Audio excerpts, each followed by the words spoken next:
This is an iHeart podcast. Guaranteed human. Body Bags with Joseph Scott Moore.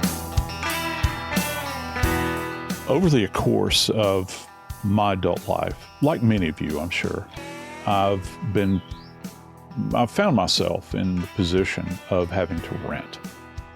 And the rentals that I have had, it's always a mixed bag. You never know what you're going to get, and it's amazing how they can kind of polish things up to kind of draw you in, lure you in, if you will. Now, I was never one of these that was in some kind of huge apartment complex, like they have today. I kind of stuck with renting even a space in an otherwise occupied home. I've had basement apartments. I've rented entire homes. In New Orleans in particular, I had an affinity for shotguns. Shotgun doubles is what they were called. Everything, as they say, you could fire a shotgun through the front door and you'd never hit a wall because it'd go out the back door. But I always liked those homes, and I liked the history of them. But there are certain structures out there, I think, and locations that develop a history along the way. I've always stated as a death investigator that I truly believe that places many times are haunted. And they're not necessarily haunted by ghosts, but by memories and the horror, potentially, of what happened. Today, we're going to talk about one such case that has come to my attention that is absolutely horrific and has been described that way by a prosecutor. Today, we're going to talk about a little boy named Zemar King, who was left in a shallow grave in the backyard of a rental home by his mother. I'm Joseph Scott Morgan, and this is Body Bags. Dave, I got to tell you something. You know what the coolest place was that I ever rented? You're not going to, I bet you would never guess this about me, because it was kind of like lightning that kind of struck. Mm-hmm. Do you remember when we were kids and one of the coolest movies that came out in the early 70s was the original Planet of the Apes? Charlton Heston, crash lands back on Earth in the future. And, it had like Roddy McDowell in it and, a whole cast of characters. Dude, I rented a basement apartment, which, by the way, is dangerous in New Orleans because everything floods. And that did happen to me, by the way. I rented a basement apartment from an old retired guy who was actually a Marine that had fought at Iwo Jima. Wow. And he was the chief makeup artist for the Planet of the Apes. Oh, wow. And I had no idea. I was wondering how you're fitting that into renting an apartment, man. He purchased this place, and he was not from New Orleans. Oh, wow. Yeah, he was from Cali. Wow. He had born and raised in Cali and wound up, like many people do, falling in love with New Orleans, on one of these visits. And it was quite amazing, just to get to know him and learn about old Hollywood, because he started working in Hollywood right after he got out of the Marine Corps in World War II. So he was in the studio, the studio era of time. Right, the studio system. Right. Yeah, and so it was pretty fascinating, and he was a cool landlord. I mean, it was awesome. Well, but this landlord in this story it's a shocking way that he tells this. Imagine, Joe, you're renting a property, the former tenant is gone, and you've had to go in and stage the property, make it look better. Oftentimes, they'll even bring in furniture and things like that, so the individual looking at the rental can get an idea of what it could look like with stuff in it. And it's while he's preparing to stage the apartment, that he sees in the backyard something odd.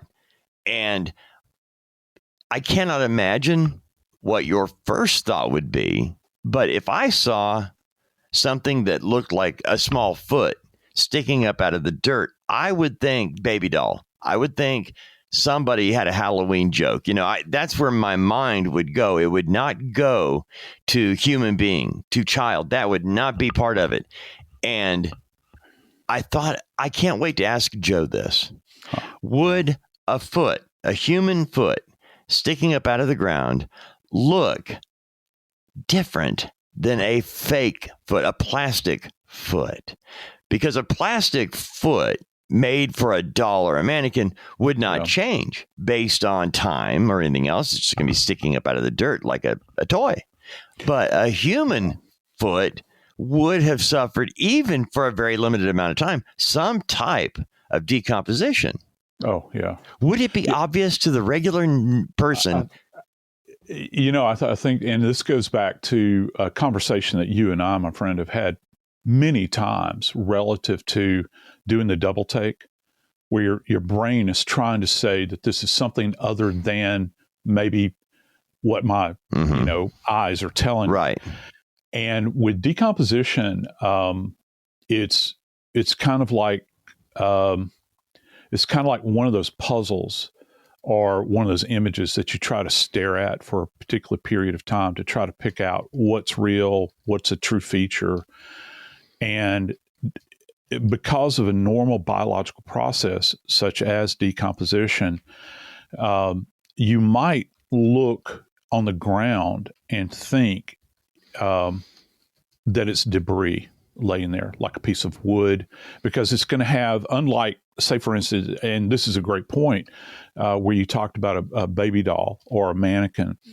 Those things are manufactured, basically plastic, and their form stays the same, other than weathering over a long period of time. But with a human foot, if you were to see it month after month, it is going to change in appearance, and it will be so modeled in this environment, and also with turn to earth, which my assumption is that there was turn to earth here.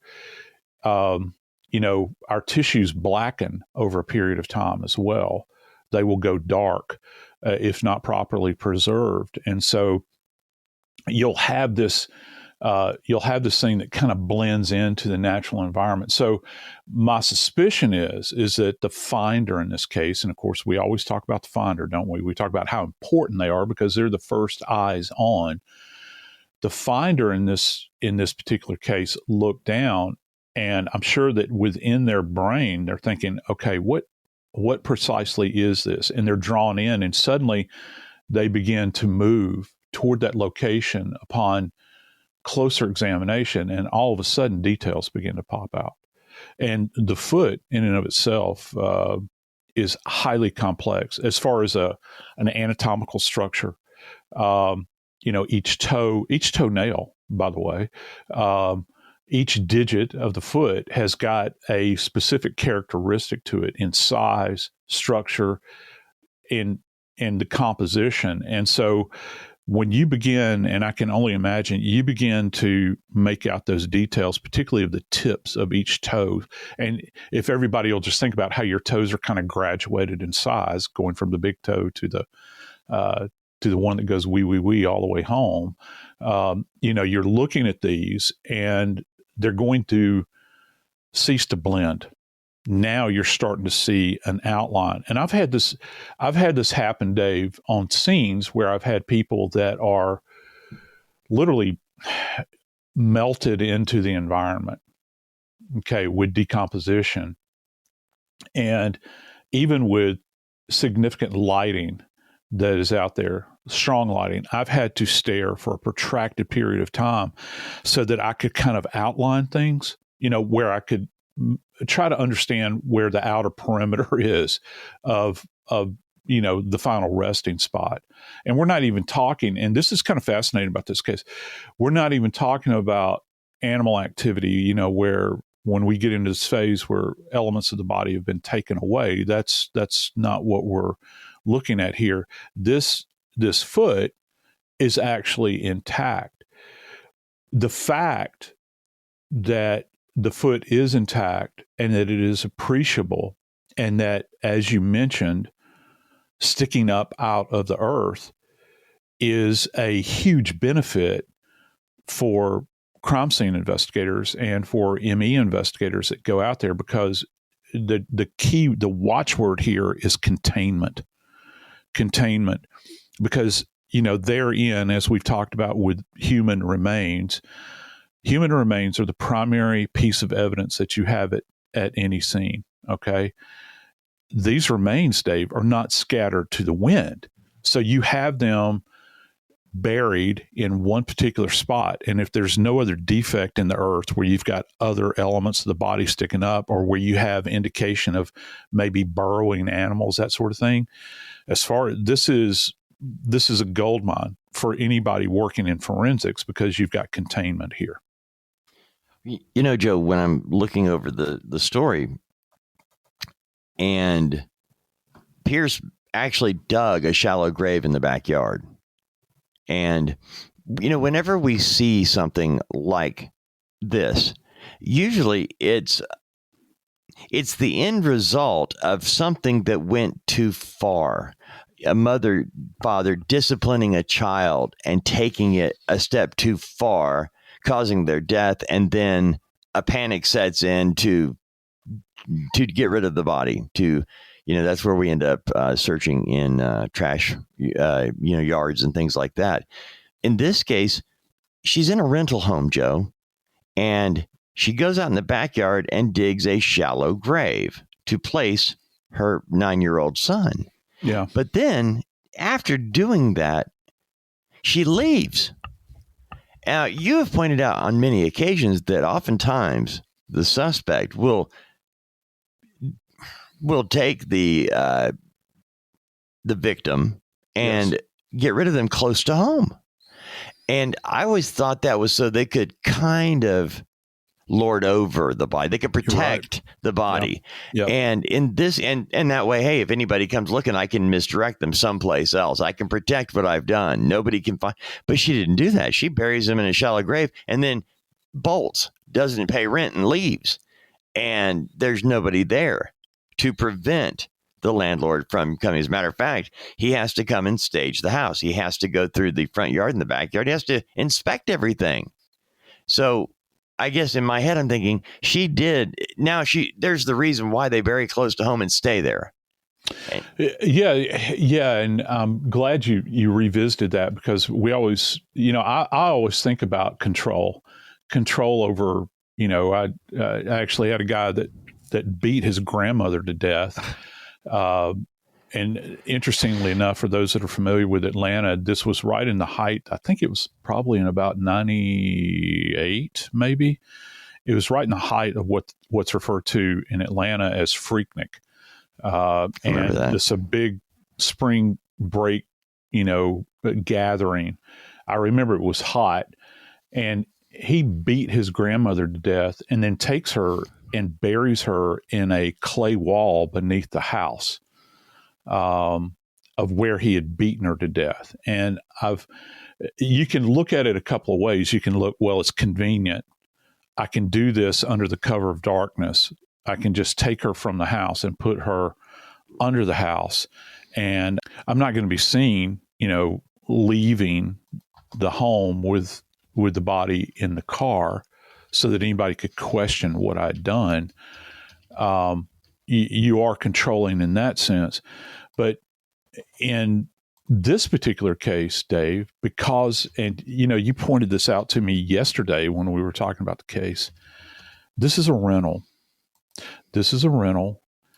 So for me, I think I concur with your assessment that this was a reactionary event to something that had, in fact, gone horribly wrong.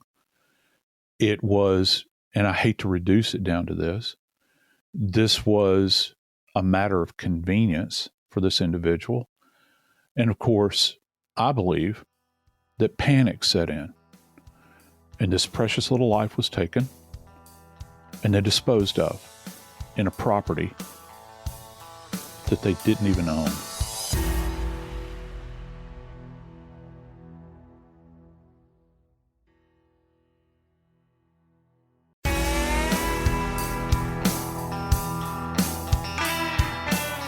Dave, I'd like to know a bit more about this, and I'll go ahead and say it, this familial dynamic. Lord, we spent a lot of time talking about this on body bags. Again, the old trope about you have to look at those that are within the intimate circle. Who is it that would put their hands on, in this case, 9-year-old Zemar King, to the point where he winds up deceased and buried in the backyard of a rental home. What is this familial dynamic like? If you could just kind of address that a little bit. There actually are a couple of children in the home. She had, you had 9-year-old Zemar, and you have her 3-year-old son that was there as well. So you got a 6-year age difference between the two. And by the way, I don't know if she has other children. Those are just the two that she had in the home in Detroit that we're aware of. She ends up leaving. The police suggest that she kills Zemar sometime in the in October. They don't know exactly the date because she killed him and then buried him in the backyard. And being that she was the sole custodian of the child, there could be days where nobody saw them together or what have you. So they're not exactly sure from that standpoint, but they do know that she left in a hurry. She didn't have a lease that ran out and she moved. She left in a hurry. Didn't tell the landlord. And based on what we're seeing timetable wise, I'm guessing when she didn't pay the rent for November, the landlord comes by, sees that she's gone, and that's when he starts making plans to rent the place again. Meanwhile, she has gone to Georgia with her 3-year-old, and she's there while police are uncovering in Detroit, that we've got this 9-year-old boy who's just killed and left behind. Where's the mom? And and so they end up, she's arrested in Georgia, where she had moved. I mean, I'm trying to find out what she was arrested for originally in Georgia, Joe, because they had her in custody in Georgia when police began looking for her in Detroit. It was an unrelated charge, unrelated to the murder or the death of Zemar, but she was in jail in Georgia. And then as police were doing the old be on the lookout for her, they had traced her to Georgia.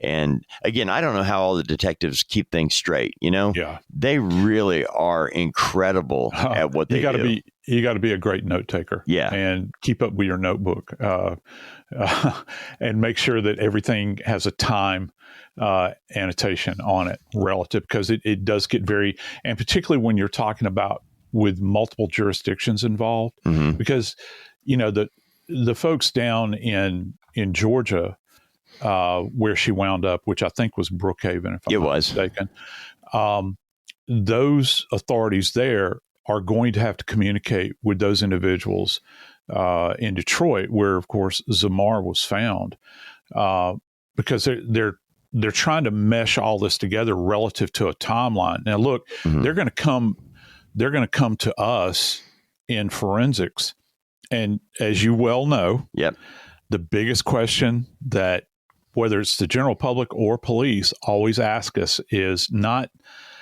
just how did they die, but how long has it been?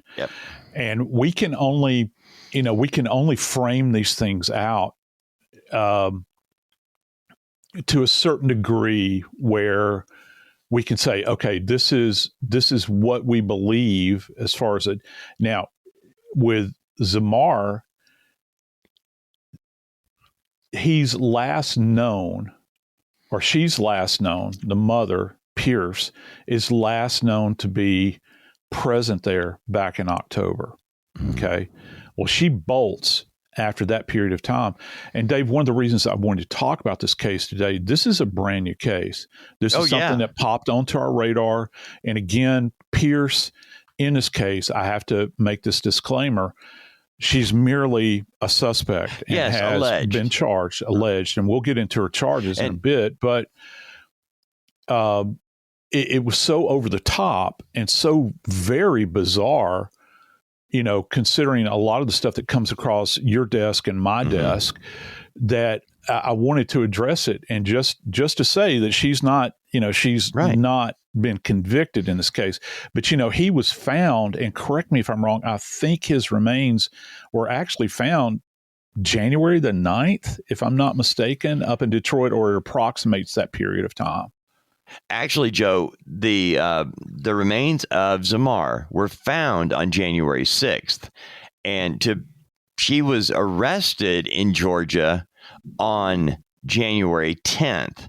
Now, on January 10th for the death of Zemar, but to be very careful here, she already was in the system with police on child abuse charges, alleged child abuse of the 3-year-old son that she has. Please, Dave, tell me that the 3-year-old is alive. The 3-year-old is alive. Okay. And oh my God. Again, you're mentioning how new this story is. It is very new. We're talking a couple of weeks ago now.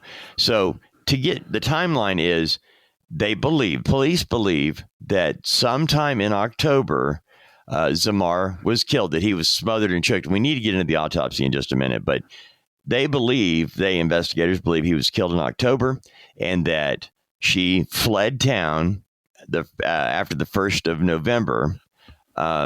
The landlord, and that's why I was looking at the dates and how long before a landlord, starts the process of moving somebody out that doesn't pay rent, and things like that.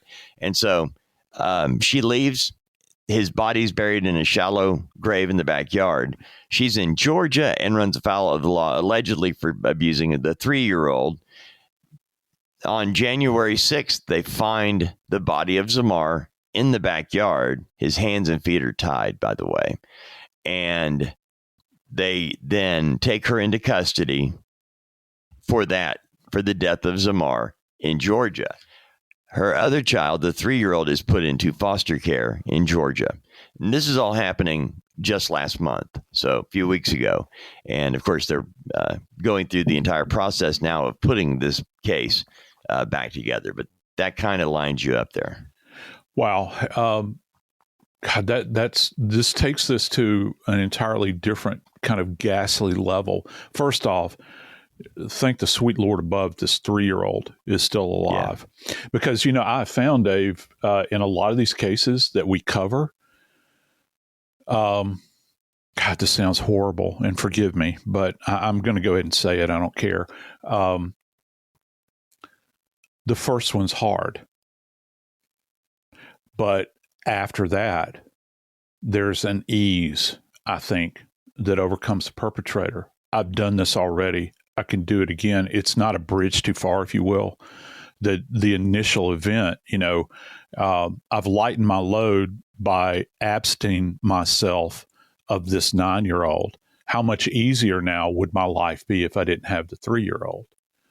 And I just thank the good Lord that this child is now hopefully safe, and is protected and is not, within arm's reach of this alleged perpetrator. Because, it's amazing to me that a mama could harm her child. Let's not even say harmed. Let's say killed, murdered, bury a child in the backyard of where that child probably played, probably walked over that same earth, bolts out of town with a 3-year-old.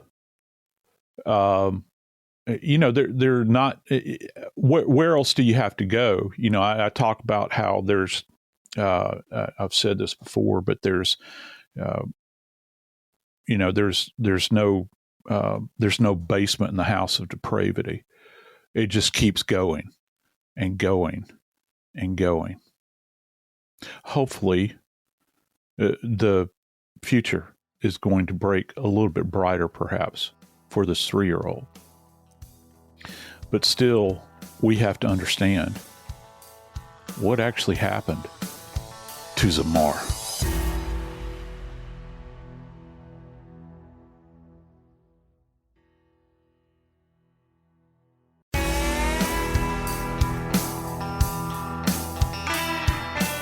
Dave, I'm going to say something to you right now that I don't know that I've ever mentioned to you on body bags, and it actually applies to the title of this show. Did you know that in medical legal death investigation that we don't simply have one size body bag? Did you know that we have children's body bags? Most people don't know that. No, I didn't. And we do utilize those. And a lot of people don't understand that. And it's weird. I wanted to kind of paint this picture for you and for our friends. I was, in the offices that I've worked in, we have what's referred to as, you have freezers where you store bodies, but you also have what are referred to as cool rooms, which are these big walk-in rooms where bodies are literally on the gurney. Okay. They're on a tray, but they're not like slid into the wall. Okay. And one of the doors that opens up. So when you walk in, you're surrounded by bodies. I mean, and generally, depending upon the office and the manufacturer, you can have white body bags, you can have black body bags. I've seen them in blue as well. I think I've even seen orange. But you walk in, and Dave, it's always those little tiny body bags that you see in that room that you're about to have a really bad day. And when you think about Zemar, and I have no way of knowing if the Detroit Medical Examiner used a child body bag, but he's only 9, Dave. He's probably diminutive. He's smaller. And we carried these bags, and it denotes something that's different. Kids are always different. I've mentioned this over and over in multiple interviews I've given over the years. When you see this, it's striking. And then you line all of the bodies up in the body bags at the various stations where you're about to do the examinations, and it stands out. It's like this dark beacon, that's flashing because what's waiting. And it's one thing to unzip a bag that contains the remains of an adult, but when you pull down that zipper, and that zipper has a very, very distinctive sound. It's very robust compared to other sounds. The morgue in and of itself kind of echoes with sounds. And you open that bag and you see some precious little face sticking up. And when I think about Zemar and the condition, my friend, that he was left in, what type of willpower does it take for you to dig not just a grave, but a shallow grave? And then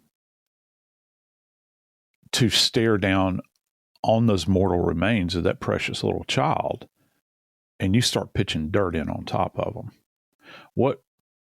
To what low do you have to sink in order to get past that hurdle? I think a lot of people think that individuals like me, you get numb to it. And I've been around dead bodies since I was 20 years old. We're talking about an accused who I don't know how many, dead bodies Pierce has been around. I cannot imagine she's been around dead bodies of her own offspring. If that gives you, you even begin to plumb the depths of that, so that's one of the things that's really striking, about child deaths and about child homicides in particular, and the way bodies are treated, Dave. The prosecutor in this case, her name is Kim Worthy, and she actually talked about it. She said that I've been a prosecutor for a long time, and I often say that I have seen it all. The horrors of this child abuse case defy that. The alleged actions of this defendant are among the most callous I have seen and hope never to see again. we've got the details from Zemar being not allegedly killed. He was killed, they believe, in October.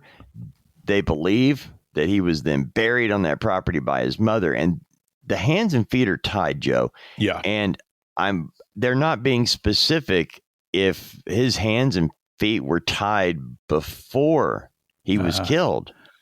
Yeah. Or if that happened after. No, I read one report where it said they thought that they were done post-mortem. Okay. And Dave, that raises another specter, brother. And here it is. How long had Zemar been deceased? And just go with me here on this line of logic from an investigative perspective. If in fact Zemar had been deceased for some time, this child may have very well have had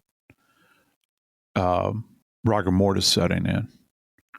And in order to accommodate this horrible task that she decided upon, she had to break rigor or at least contain the limbs. The limbs are very hard to manage. So if in fact, as has been alleged, she brought about the death of Zemar, if he's in a rigid position, you might have to break rigor, and you can't do that.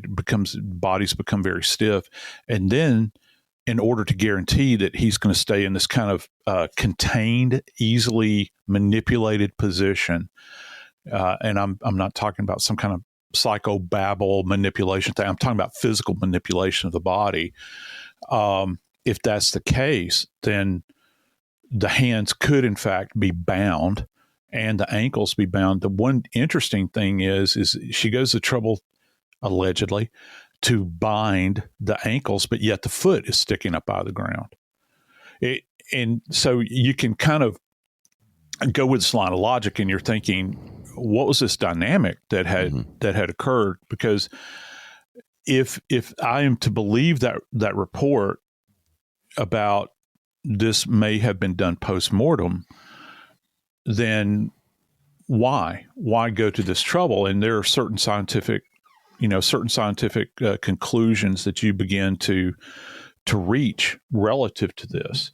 I couldn't figure it out, Joe. I was trying to figure out before or after, but how did Zemar die? How does a 9-year-old child, and again, the mother allegedly did this. She's been charged with it, but she also has a 3-year-old. And hey, back to that timeline very quickly.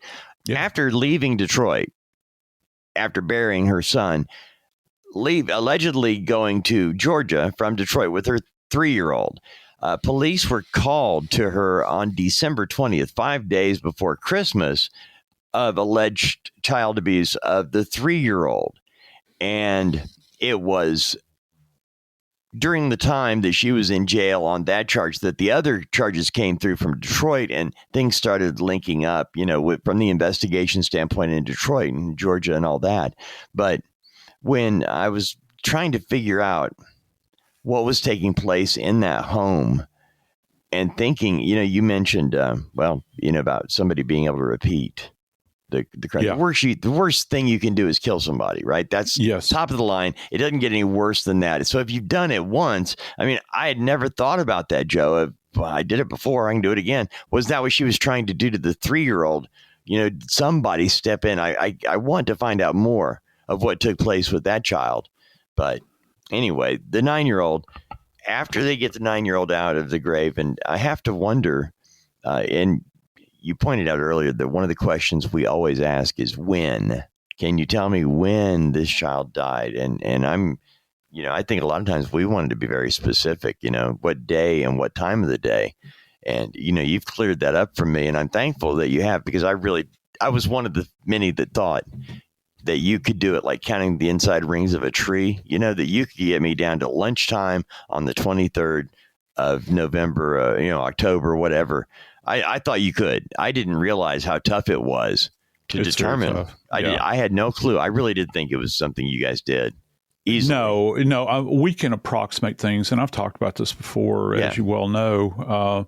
You've heard me, blather on about it, and it's because it's one of those things that has to be dispelled because of what we hear in modern media and and television shows and whatnot. Because people think that we're magical elves where we can facilitate these sorts of things, and that's not the case where we can narrow this down. One of the other issues relative to Zemar's death is this, this dynamic of decomposition. How does that play into making a terminal diagnosis? Where you're actually stating not just the manner. I think the manner is pretty obvious here. We have a homicide, but how compromised were the remains? As the medical examiner stood over his little body in the morgue there. Well, it's interesting because they came up with a couple of possibilities here. They're saying smothering, but they also talk about neck compression. And neck compression, when you think about something being compressed, okay, that is a force that is being applied to a specific area. So when you say neck compression, it sounds very generalized to me, because if there was, say, a mechanical asphyxia, like you're using a ligature, then why not state that? But they saw something in the structures of the neck that gave them the impression that force had been applied to the neck, where perhaps the trachea is compromised. And if you feel your trachea in the center of your neck, it's cartilaginous, and you can actually fracture cartilage. But that's not firmly stated at this point in time, because we don't have the autopsy report, and we shouldn't have it at this point in time. But did they see any little fractures in the cartilage that might marry up with somebody placing a hand, like a C-clamp or something like that, over the trachea? But then they're saying smothering as well. And I'm really wondering what signs of smothering they saw, because smothering is arguably one of the most difficult diagnoses to make as far as from a medical legal death perspective. Because you can use a hand, you can, the classic idea, you can use a pillow, that's pressing down on the nose and the mouth. But here's something that I've also entertained with this case, Dave. There are abusers out there, and we know that Miss Pierce has been charged with abuse of a 3-year-old, and charged, not convicted. But did you know that sometimes abusers, and this goes back to an earlier statement you made, I don't know if you're aware of this, and you may have made a diagnosis here. Did you know that some abusers will block the airway of the child that they're abusing to deprive them of oxygen in order to get a point across? Okay, whether they're running their mouth or they're doing something that the individual doesn't agree with. You've got an adult lording over a small child. So I'm going to show you, I'm going to put my hand over your nose and your mouth, and that'll shut you up, and you'll feel that horror of that. Well, I think the question is, did that occur here and it went too far? I don't know. But I promise you this, Zemar King, this 9-year-old, buried in the backyard of a rental home and abandoned, did not deserve this. And I can promise you this, myself and Dave Mack will be following up on this case to find more specifics and hopefully more answers. I'm Joseph Scott Morgan, and this is Body Bags.